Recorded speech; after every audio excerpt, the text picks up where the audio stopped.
Hello, and welcome back to Mythic Sky Storytime. I'm Dr. Laura Tad, spiritually oriented psychological astrologer. This is the 6th episode in a new series I'm calling Cosmic Costumes, where I look at each zodiac sign. In this episode, I'll be discussing detail-oriented Virgo. Virgo is the 6th sign of the zodiac and occurs in late summer. The image, the iconography for the sign of Virgo is the Virgin, but that's really a misnomer and confusing imagery because of how we think of the meaning of the word today is not really the origin or original meaning of the word virgin, and therefore the symbology and meaning of Virgo. Originally, the word virgin simply meant an unmarried woman. In pre-Christian Europe, it had nothing to do with sexuality or chastity. It had to do with one who was self-contained and intact. That's where we get that through line to how we understand the word today, but it was more broadly understood to be someone who is self-contained, whole and complete in unto themselves. The glyph we use, the symbol that is used to draw Virgo, it looks a bit like an M with another loop of the M that crosses over and sometimes described sort of as an extra tail that is intertwined between the legs of the M. The sign of Virgo is associated with the planet Mercury, who is the god of communication, and we'll discuss that a little bit more later in this episode. As we've been moving through the zodiac sequentially, we've now come to the last of the first 6 signs. And this is significant because the first 6 signs of the zodiac are thought to be more individual. They are more personal in their experience. For example, when we looked at Taurus, we were discussing values and resources. But when we get to Scorpio in a few weeks, we move into looking at shared resources. And so Virgo is the last sign in the zodiac that really is more focused on our individual lived experience, but not as much about how the world is impacting us. We get that in the latter half of the zodiac. Virgo is really the last sign that is more focused on our inner experience. So as I've been discussing throughout these episodes, every sign in the zodiac has an element that it's associated with and a mode that's associated with it. And with Virgo, we find ourselves back at Earth. It is the second of the Earth signs, the first one being Taurus. And the Earth signs are the practical signs. They're in general considered the more dependable and cautious signs of the zodiac. There's a stability with them, just like that element of Earth we think of that as groundedness. That elemental quality is true with all of the Earth signs in different ways, manifesting with some nuance, but they all have these qualities. The stability of that. There's a mechanicalness sometimes that we see with the Earth signs as well, because it is wanting things to be that sort of consistent, stable, slow, paced way of being in the world.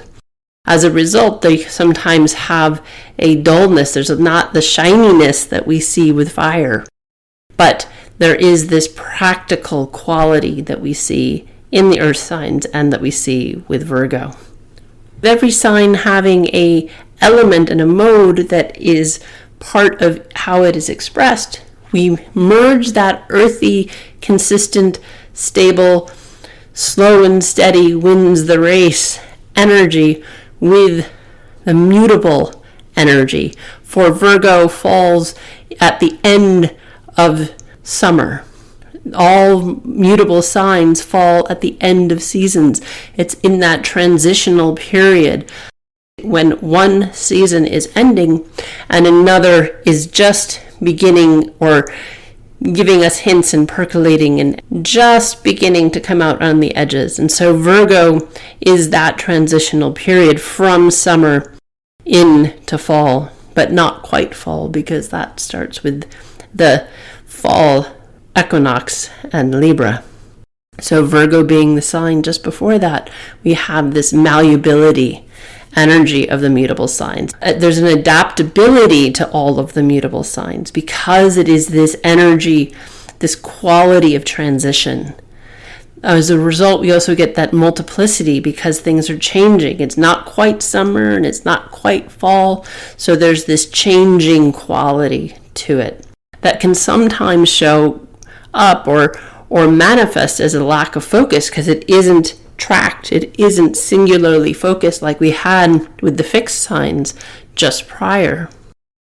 As a result, too, in that lack of focus, it can lead to sometimes a restlessness that can show up in these mutable signs because there's this feeling that things are going to change, but they haven't quite changed, and it's sort of on that threshold of change, in that liminal space, and that can create some anxiety or some stress because there's an awareness that things are changing, but they haven't quite shifted yet, which can lead to that erratic, restless energy. And sometimes along with that, this idea of knowledge or awareness that things are on the verge of changing, on that tipping point, but not yet changed. It hasn't quite tipped over to the other side.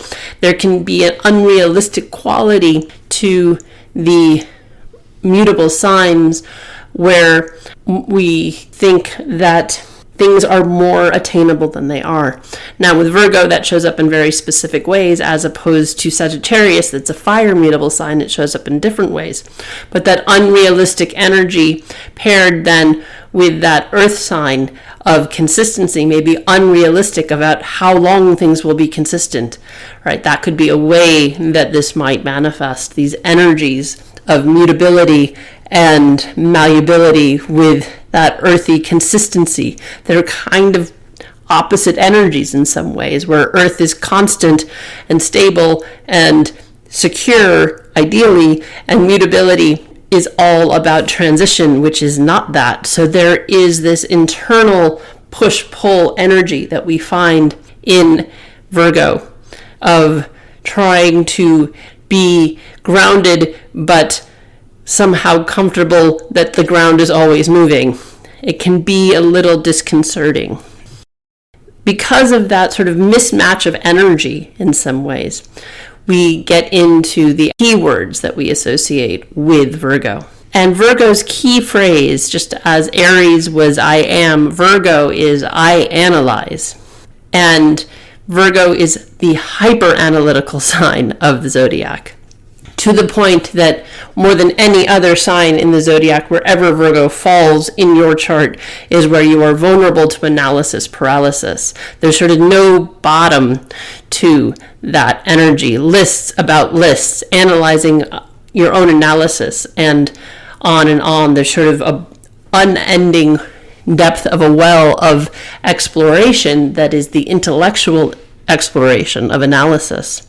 Virgo is also associated with the craftsman. There's part of that is the creating, wanting to be building things that have a refinement to them that we see with Virgo. Virgo energies, wherever we have Virgo, it can be where we're really good in crisis because we just go into the practical. That's not an emotional response, it's an analytical response to things, which in the moment of a crisis, when things just need to be done and happen and executed, that Virgonian energy of looking at a situation and analyzing what needs attention can be very beneficial. One of the shadows of Virgo is being critical. It's definitely a reputation that Virgos can have, is that they're hypercritical.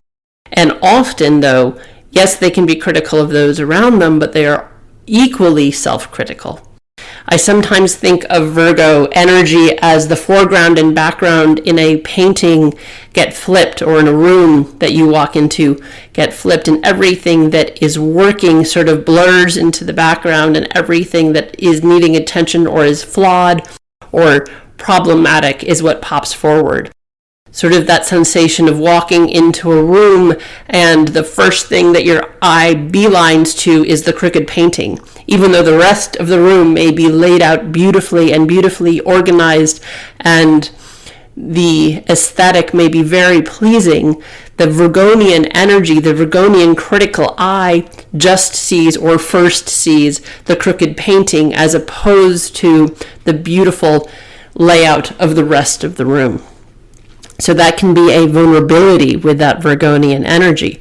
But again, that degree of discernment can sometimes be a very important skill. If you are editing a book, copy edit in particular, if you're having to read through something and find the problems, having that eye of detail, which is a huge part of Virgo, for what needs attention is a fantastic skill to have. So you don't want to throw out the baby with the bathwater regarding that ability to find the flaws quickly, but one is learning over time when and where that's appropriate and how to not always be in that state of mind, always finding the flaws, because that one can be very depleting, but it also can be unpleasant for others if all you're doing is pointing out what needs attention or fixing.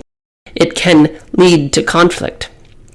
So it's a great skill, but also like everything in moderation. Virgo also has a lot to do with the harvest because of the time of year that it falls. In late summer, it's when things have really exploded in gardens and there's a lot of growth and harvesting of vegetables in particular. Agriculture is part of Virgo's world.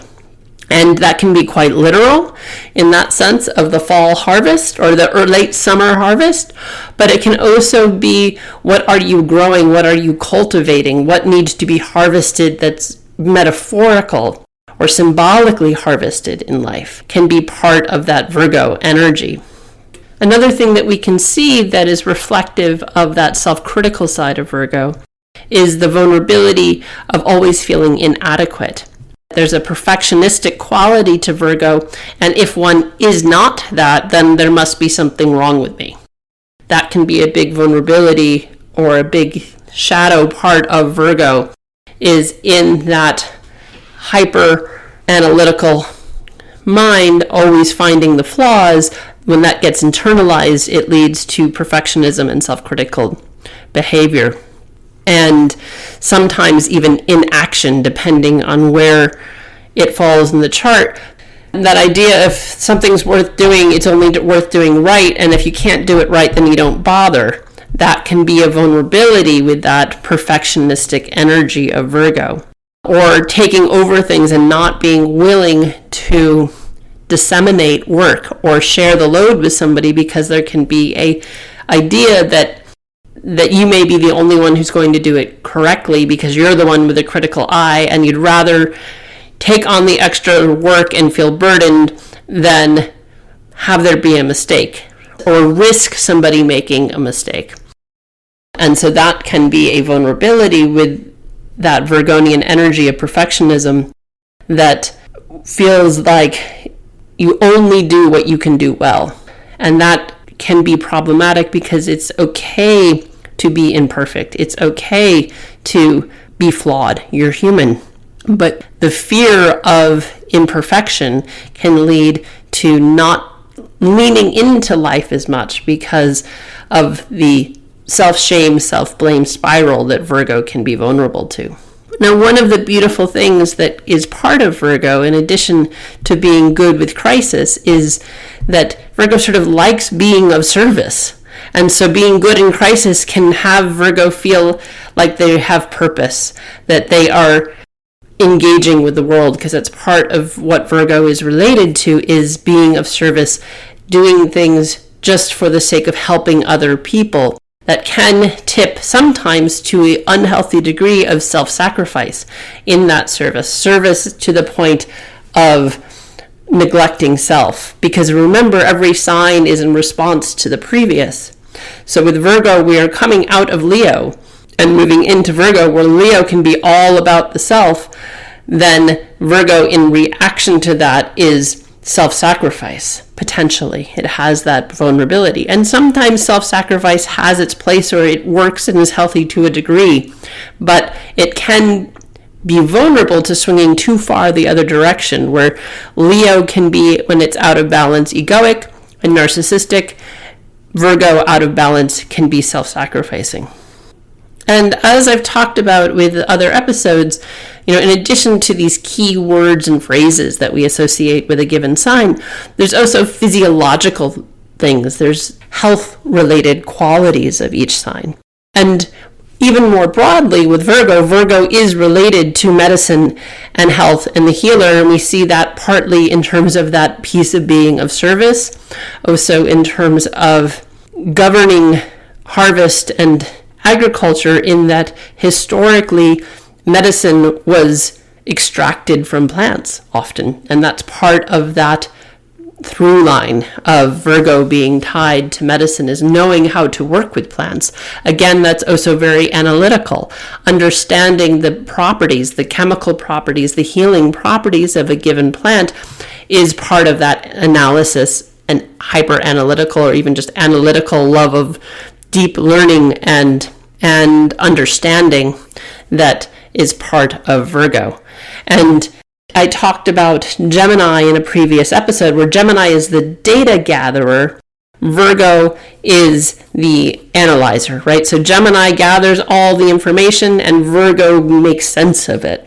And so that's part of, again, I think how we see that related to medicine and being a healer, is using all of that knowledge, taking the information that's been gathered and seeing how it can be helpful in healing in a sense of service to others. And physiologically for Virgo, Virgo governs our gut and digestion. So if you have a powerful Virgo placement in your chart, if you are a Virgo sun, you may be more vulnerable to having digestive issues, because it just means it's not that every part of the body that the sign governs means there's a problem. It means that there is more focus on it. You're more aware of that part of the body, and therefore, because of that, it's simply that it's a bigger part of your life. So it doesn't mean that you will always have gut issues if you have a lot of Virgo in your chart. It simply means that being aware of your gut health is more important, even though it's important for everyone. It becomes critically important for those of you who have significant Virgo placements in your chart. So switching gears and looking at the planet that is related to this sign. As I mentioned briefly at the top of the show, Virgo is associated with the planet Mercury. Now, this is the second sign that we've looked at that is associated with Mercury. Gemini is also associated with Mercury, and that's again part of that interconnection or through line from the data gatherer to the analyzer of Gemini to Virgo, because those are different parts of that mercurial archetype. Now, Mercury in the chart or in astrology is its day of the week that we have given to it, or that we have seen reflective of it, a day to honor Mercury, as Wednesday. It's a little more complicated in English to see that linguistical through line, but in Espanol it's pretty direct, of miércoles being Wednesday, Mercury's day. So we have this day of the week that we associate with Mercury, regardless of the sign. Both for Gemini and Virgo, it's not sign related.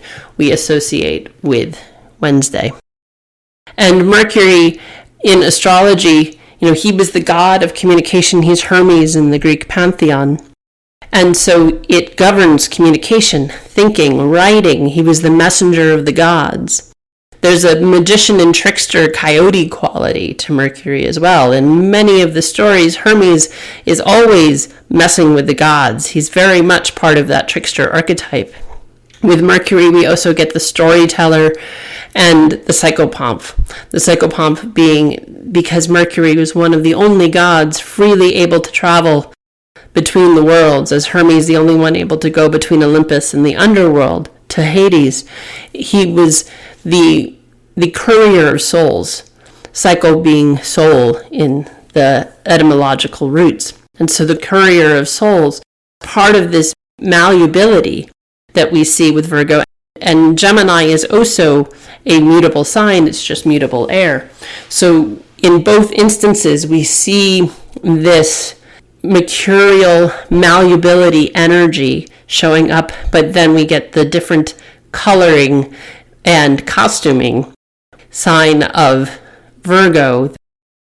And so with Virgo, we get this mercurial malleability that is different than when we see that mercurial malleability energy in air with Gemini, but there are some overlaps and parallels. So turning to the psychosocial development aspect of the sign, and again, when I'm looking at these, it's not so much that these are hard-line parts of our psychosocial development and we no longer have relationships with these signs after we pass those ages.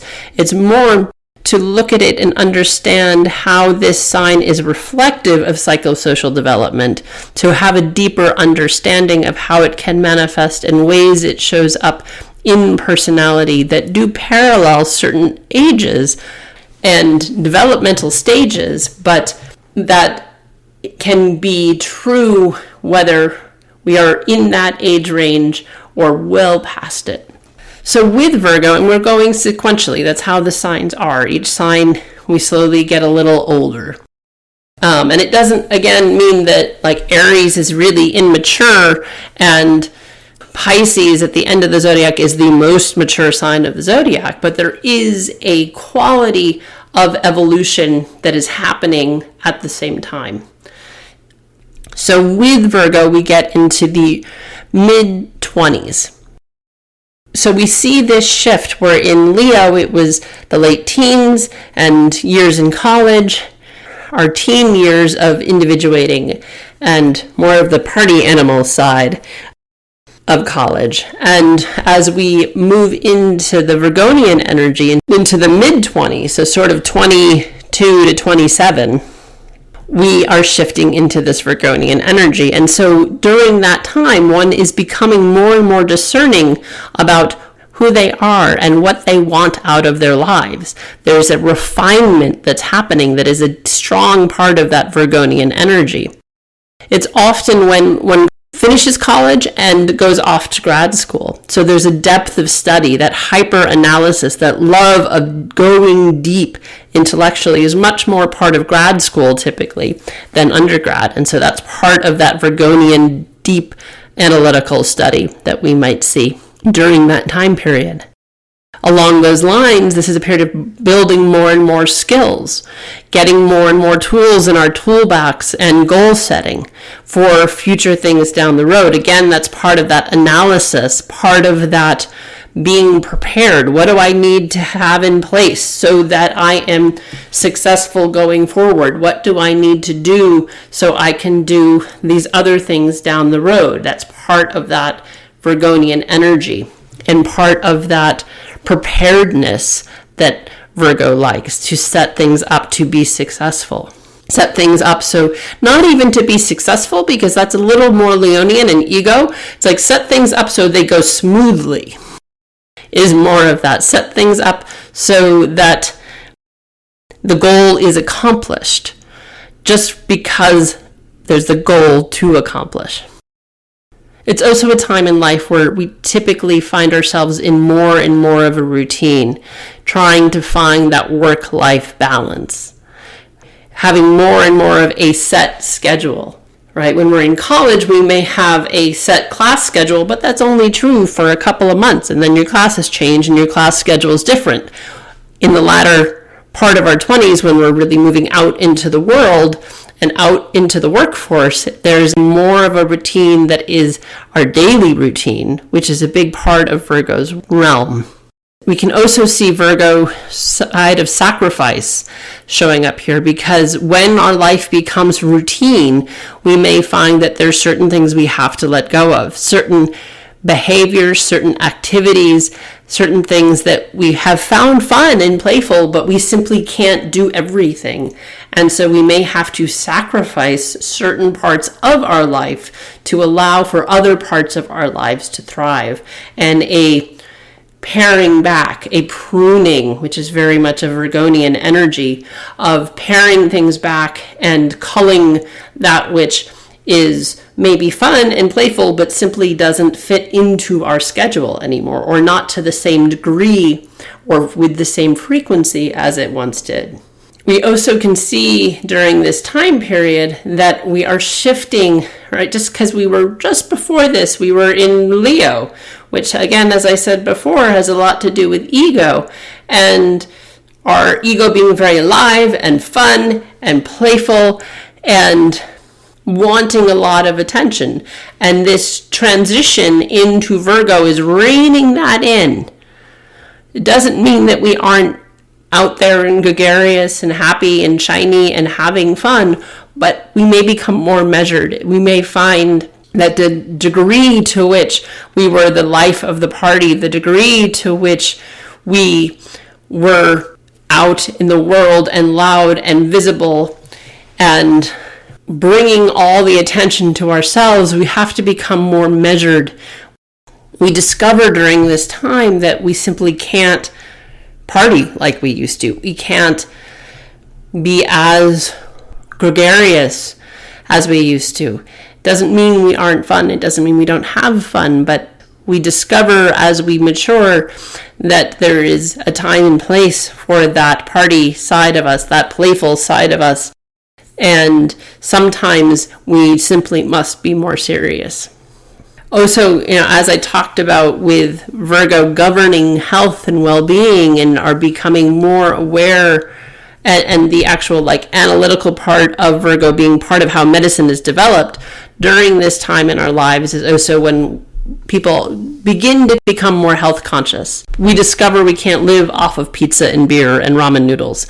We become more health conscious, more aware of the nutrition that we're putting in our body, aware of the benefits of being health conscious, exercising not just because we want to look hot, but because we want to be healthy. Again, we get that health and medicine through line that we have with Virgo. So shifting gears away from this hyper-analytical side of Virgo that I am very prone to falling into myself, having some very prominent Virgo signatures in my own chart. Let's switch gears, and I'm going to talk about a story, give you a myth, as I've done in other episodes.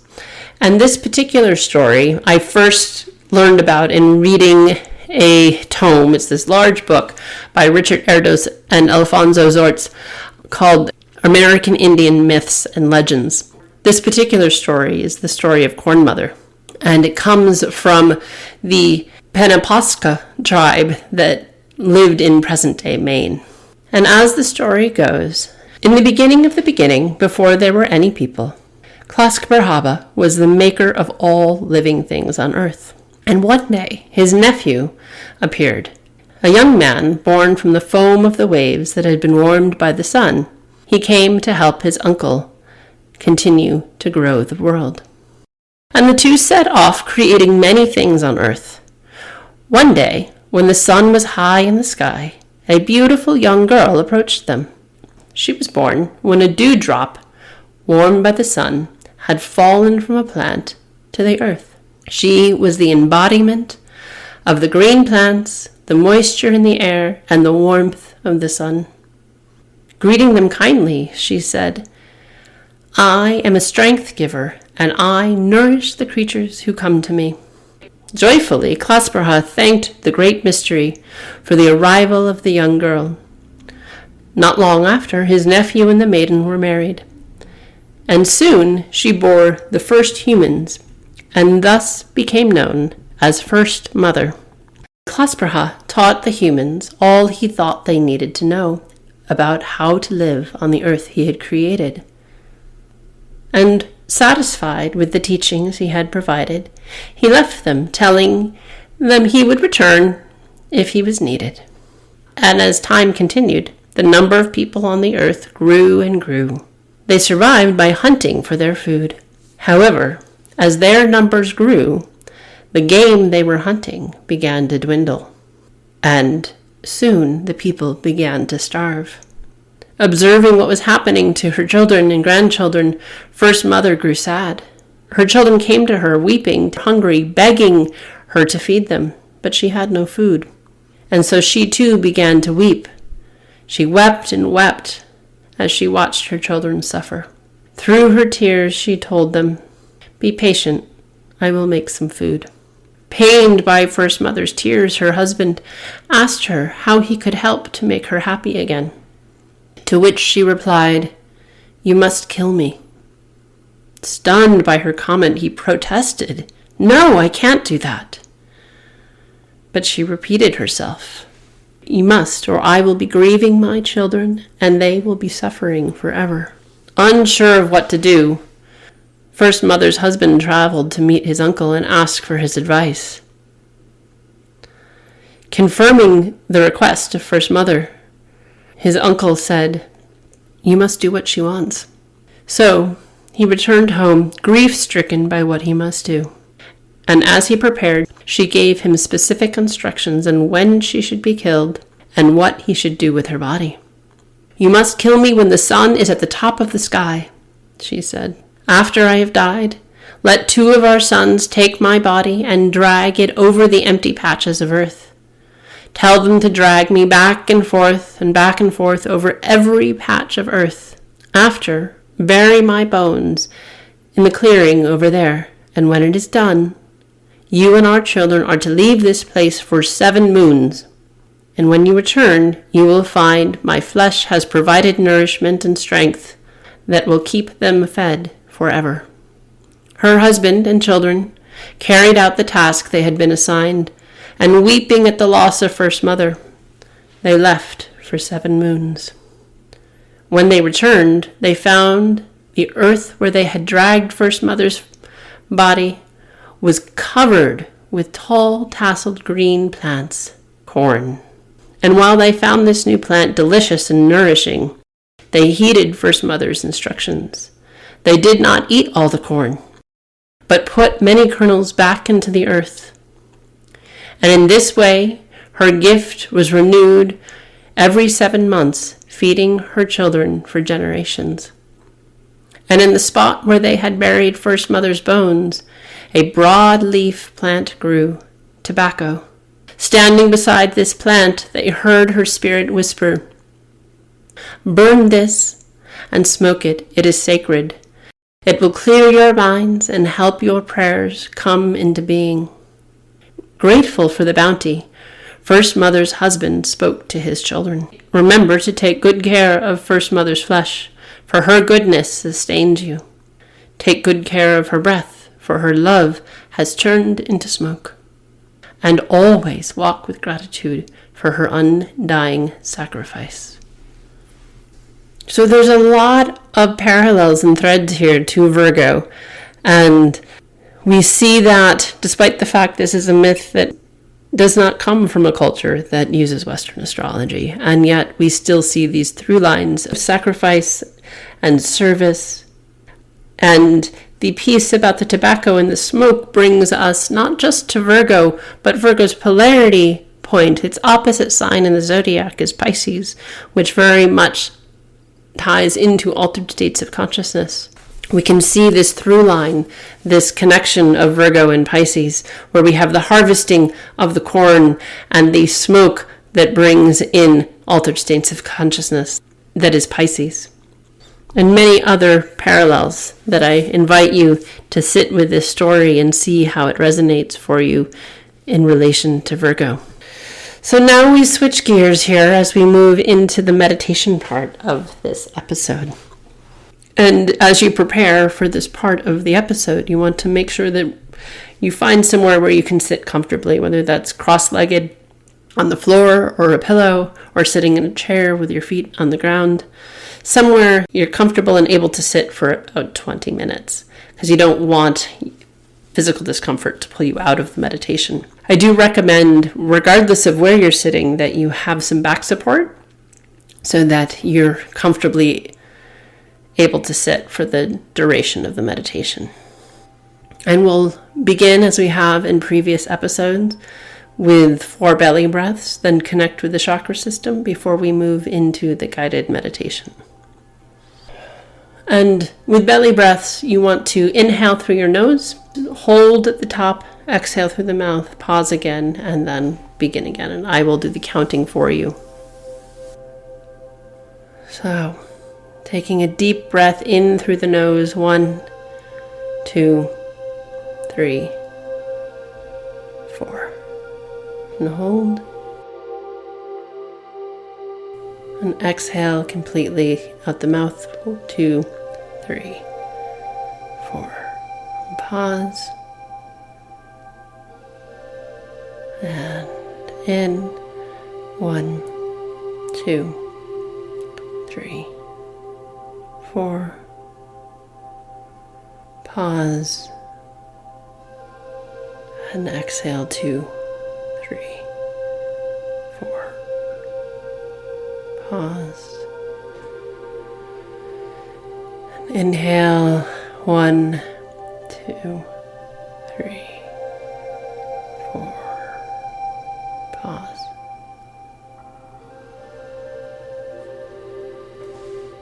Exhale, 2, 3, 4.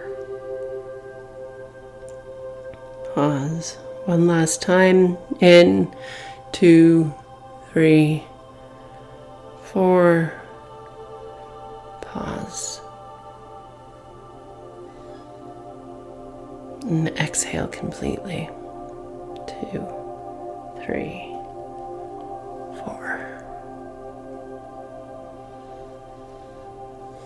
And now bringing your breathing back to its normal rhythm, normal pace. You still want to be breathing deeply, but at a pace that is comfortable for you.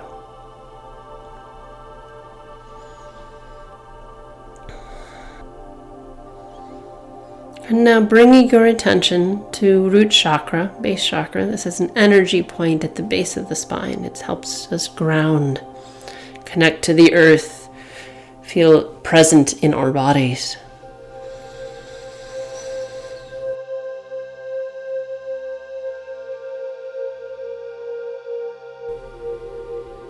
And on your next inhale, bring your attention to sacral chakra, second chakra. This is the center that deals with cultivation and reproduction. It's right over the reproductive organs in women.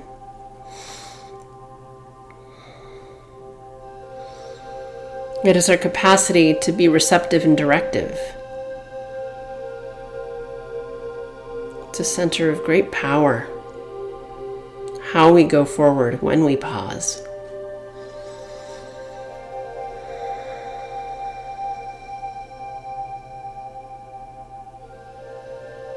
Our sense of self.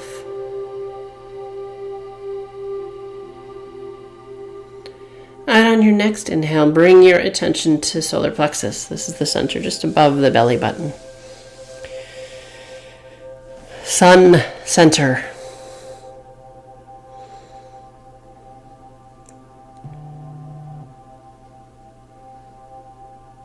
And just like the sun, it is from here that we shine. It is here that we connect with our personal strength and feel, connect with our emotions, that gut feeling.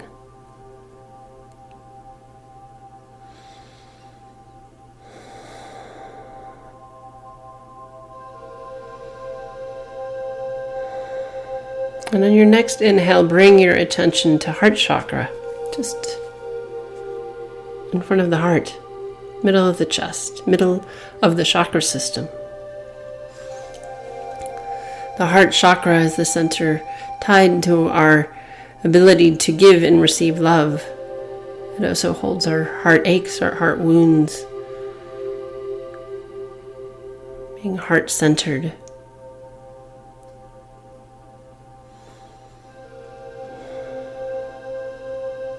And on your next inhale, bring your attention to throat chakra, the center of the throat.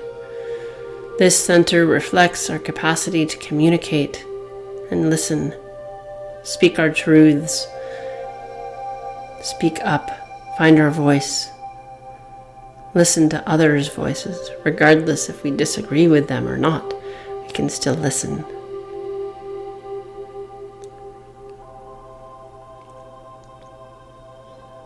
And on your next inhale, bring your attention to third eye chakra. This is the center in the middle of the forehead, center of vision and clarity.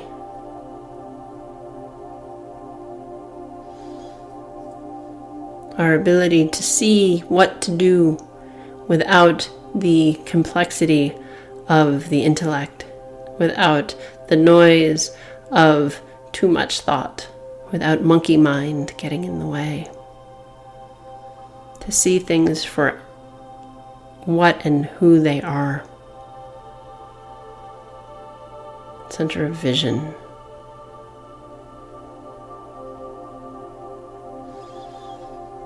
And on your next inhale, bring your attention to crown chakra. The center at the top of the head, often in Christian religious art depicted as the halo. Your crown chakra is part of how you connect to the divine, to God, Goddess, Spirit, Universe, Source, whatever your language is for the divine. That center, this crown, is your tether to Source. The great mystery, as we talked about in the myth.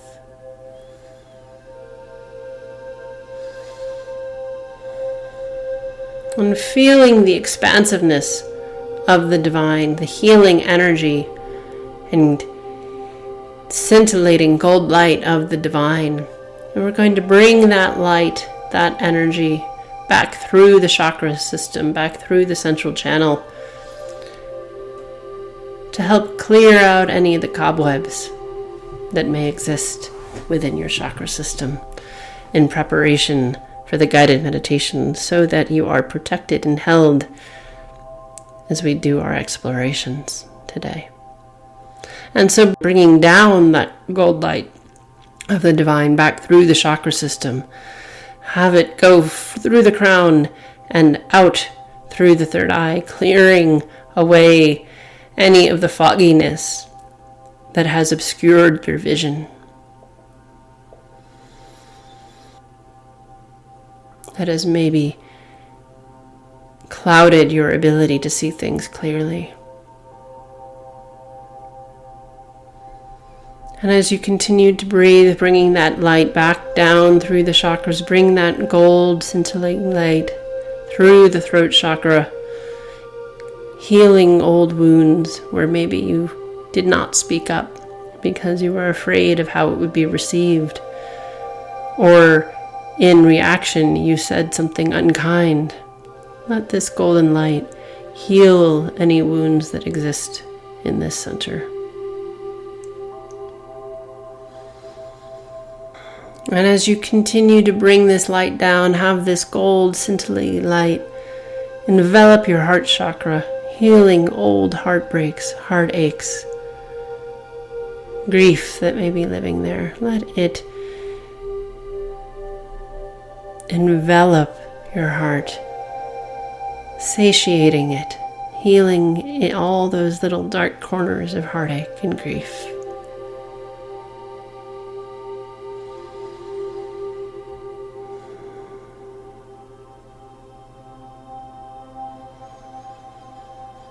And on your next inhale, bringing that light down into solar plexus, down into your sun center.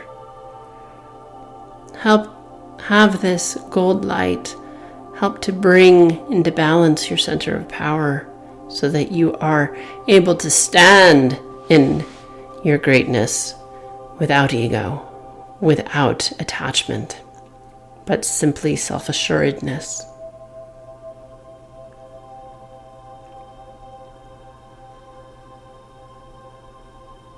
And on your next inhale, bring your attention back down into sacral chakra, second chakra, helping to bring into balance your receptive and directive sides, helping to bring awareness of when each one is appropriate, for both are valuable, both are necessary, depending on the situation.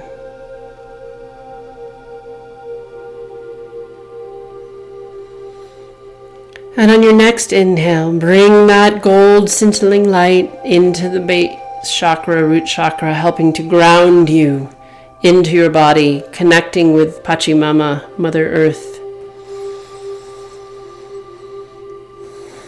And with this gold scintillating light moving up and down the chakra system without effort, you have now tethered earth and sky, the divine Spirit, God, Goddess, and the earth, as the light continues to move through you. Know that you are protected as we move in to the guided meditation.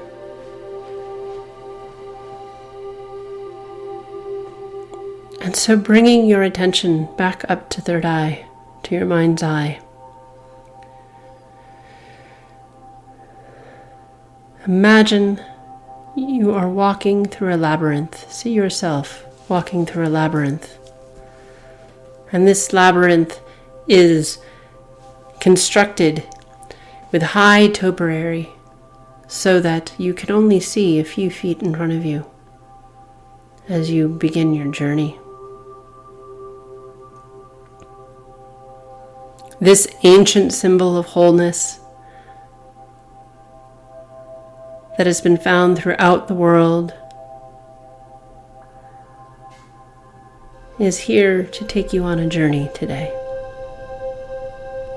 As you walk through this labyrinth, with each step you find you are more and more grounded, more and more connected with Mother Earth.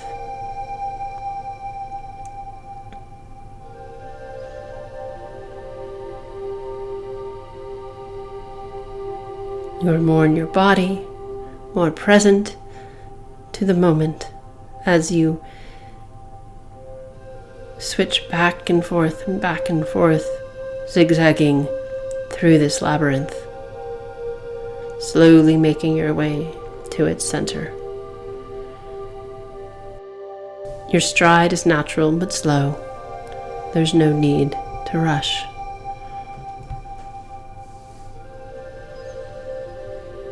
And as you walk, take in your surroundings. Observe what you see. Take in the details, despite your limited view.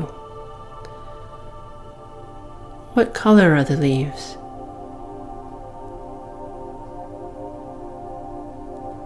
How tall are these topiary that you walk between?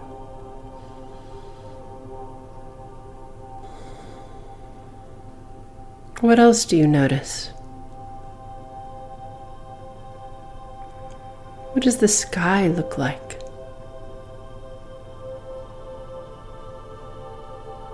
Is it cloudless blue?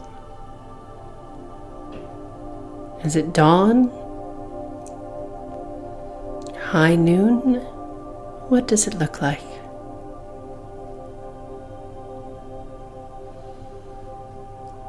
What does the air feel like on your skin? Is there a breeze? Fill in all the details. Make it as detailed and rich as possible.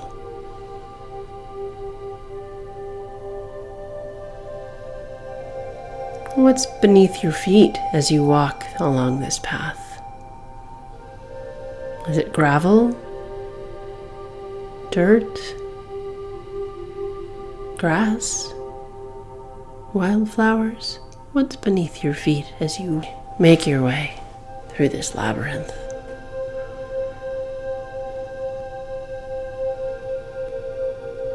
Now, slowly, you turn a corner and find yourself in the center of this labyrinth. And there in the middle is a large stone, almost resembling a throne. It's so big.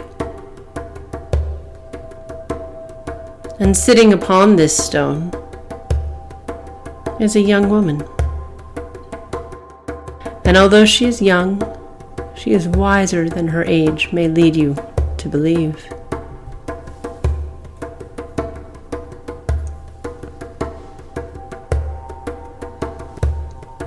She has met you here today in the center of this labyrinth to answer your questions about the parts of your life where you struggle to make clear decisions.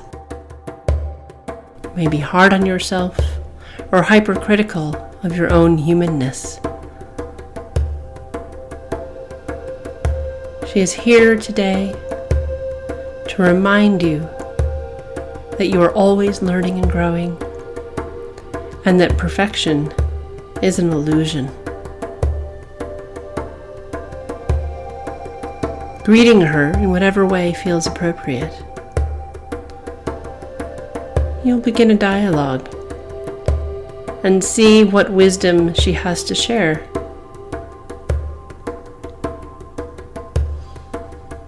If you are prone to overthinking things, what suggestions does she have to help you rein in that tendency so that you can make clear and informed decisions without fear of making the wrong choice?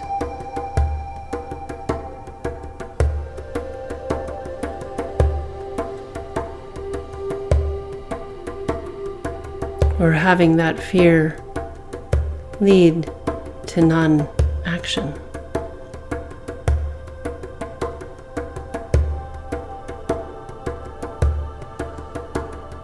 If you are someone who is very hard on yourself, what advice does she have for being more gentle and less critical of your own human frailties?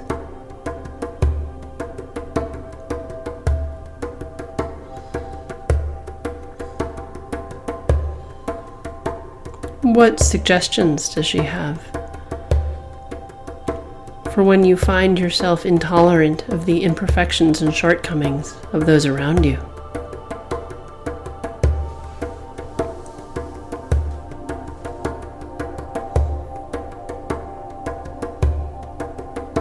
Is there something in your life that you're wanting to cultivate, harvest, call into being that you've struggled to bring to fruition? If so, see what suggestions she has to help you get those things across the finish line, or even start the process if you have failed to launch.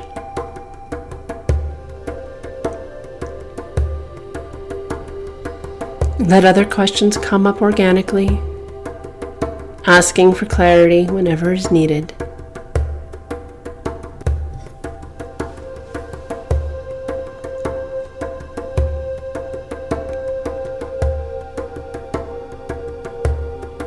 And as you continue to speak with this young maiden, know that her capacity to hold space for you is vast. But more than that, she will tell you when the conversation is done. For she has autonomy. You do not need to limit yourself for her sake. She knows how to be there for you and not sacrifice herself to the point of resentment and depletion.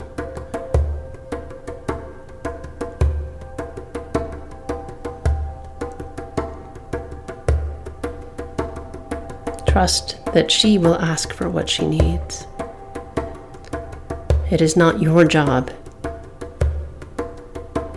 to presume that for her.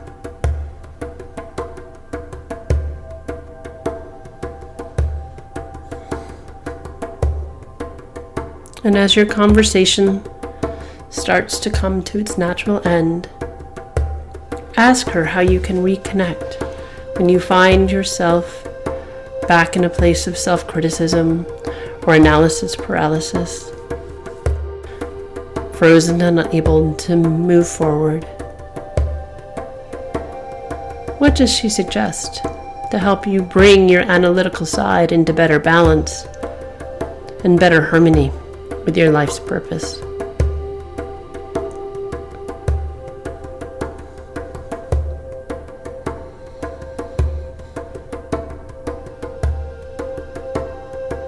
And thanking her for her insight.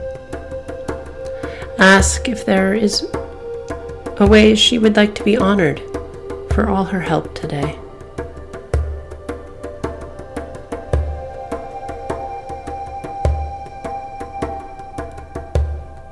And parting in whatever way feels appropriate, slowly make your way back through the labyrinth.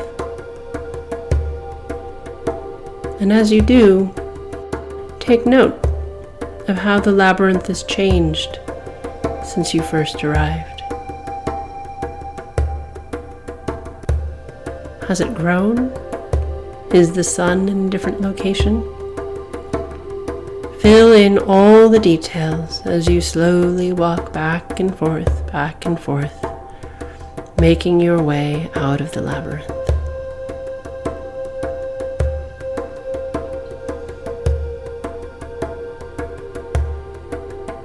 And as you do, coming out of it into the world, back into the room, back into your body, take as much time as you need before you open your eyes and grab a journal or your phone, wherever you like to take notes, and jot down some of the advice that this young woman in the labyrinth provided you today.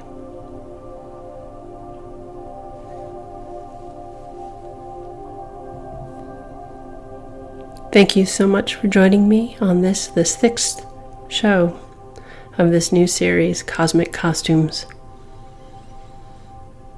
at Mythic Sky Storytime. Please like and subscribe wherever you get your podcasts. If you want to learn more about me and my work, please visit my website, mythicsky.com.